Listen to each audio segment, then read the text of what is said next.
Tully came in here and did an interview or something. Someone said Tully sitting on the stage at the stage or something. Yeah. I thought it was some big secret thing, but apparently it wasn't. I know.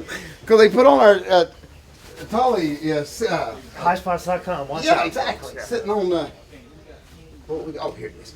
Sitting on the George South TV. Okay? Yes. All right, guys, quiet. Shh. Hey, boys, quiet on the set. You got us flipped around, boy? Yeah, we're flipped around. We can see right here. So. Very good, buddy. All right. But we ready to get serious? Yeah. All right, guys, be quiet. We got to knock the show out. Okay, here we go. Okay.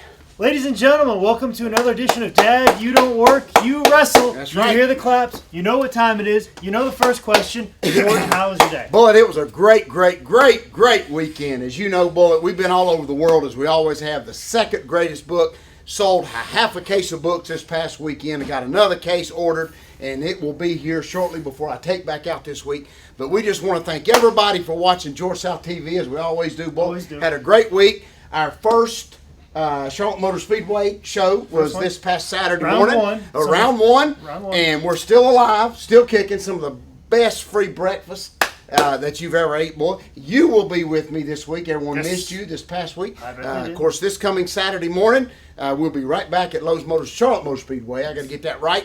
Big show there at 11 o'clock that morning. And then we all head out, the whole crew here at highspots.com. We head out and go in two different directions. Yep, Cher goes one way, Sonny goes the other. I like that. But they do come back around at the end of the night. I like that, boy. But just a great thing going on. Did meet one goof this week, which never fails me. Just one, because after I met him, boy, I about quit right then. But anyway, sitting there at my table, minding my own business, getting the book ready to be sold. Selling the second greatest book of all time. Selling the second greatest book of, in case that surprises somebody. Guy did walk up, Bullet, and I never look up because it may be that two-handed, two-finger handshake that I hate so much. But anyway, the guy says, Mr. South, you don't remember me. And I said, no. Probably for good reason.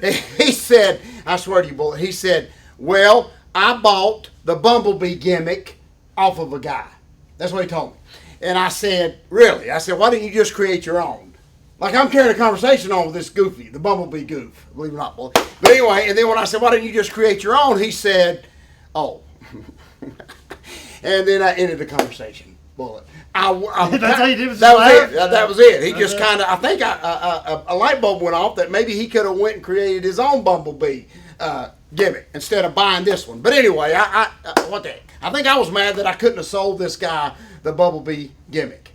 Bullet. Oh my gosh. Well, anyway. George, since you brought it up. But this is a true story. During the match, his mask come off. First time I Bullet, I laughed. He didn't I know what idiot you're talking about. Yes. I know.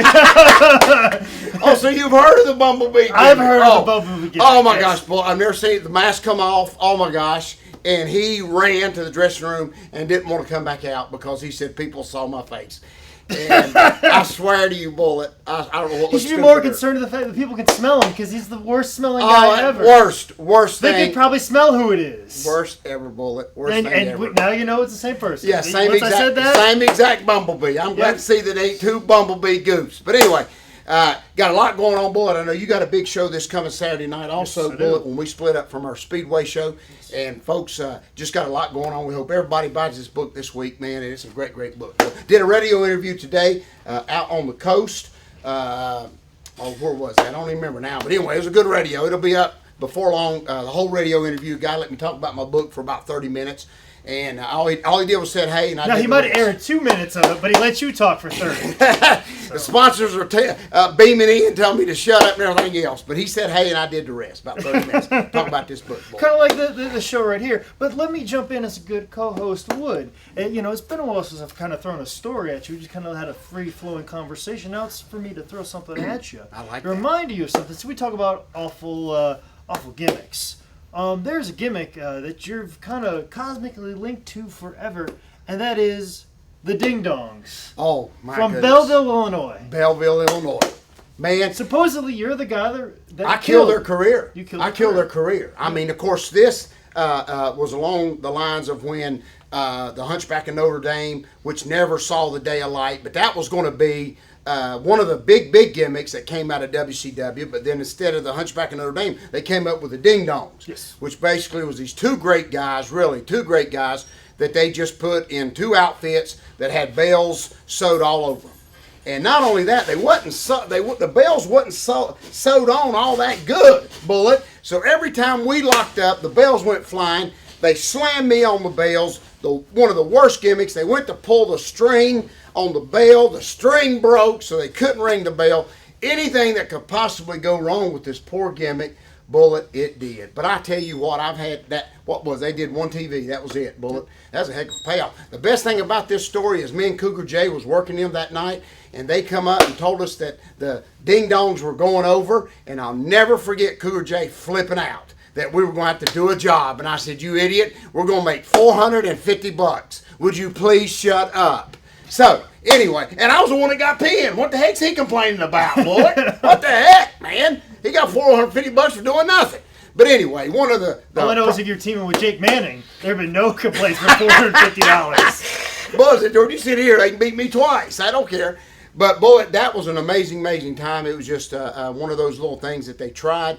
And those were actually some good kids. They were some of Jody Hamilton's guys from young kids from Georgia wrestling, and just good guys. I actually saw one a couple years ago at the Ted Allen show. Been the first time I'd seen one of them in a long time. But don't know what they're up to now. But man, that was just one of those things that stuck in the fans' minds. They can't seem to forget it. But buddy, I tell you, I had a hand in killing the Ding Dongs before they got started. So I take pride in that. I also cashed that $450 check.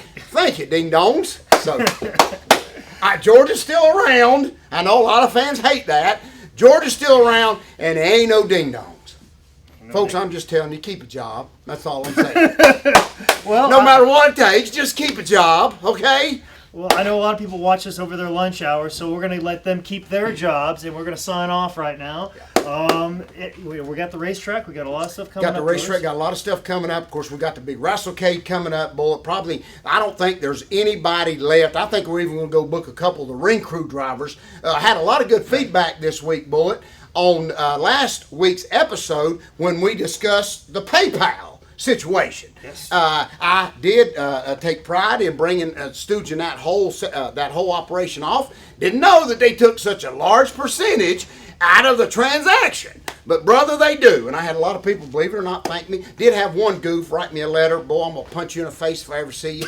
This guy actually said, if I was such a Christian, I wouldn't have to wear my Jesus t-shirts. Can you believe that? Gas prices $200 a gallon. People dying all over the street from the homeless and everything else. Bugs biting us and everything else. Dying from the homeless or dying for being homeless? Dying for being homeless. Both, boy. Times are so bad. Times are so bad. Both. And this goof has a nerve to tell me that if I was a Christian, I wouldn't have to wear it on a shirt. You're an idiot, buddy. Okay? You're an idiot. I'm saying that with my Jesus t-shirt on. You're an idiot. So anyway. Your whole family's an idiot. Your whole family's an idiot. That's for me. Okay? The dog that's laying in the front yard is an idiot. But anyway, we love you anyway. Sorry. But anyways, folks, this is another edition of Dad, You Don't Work, You Wrestle. George South book is available at highspots.com.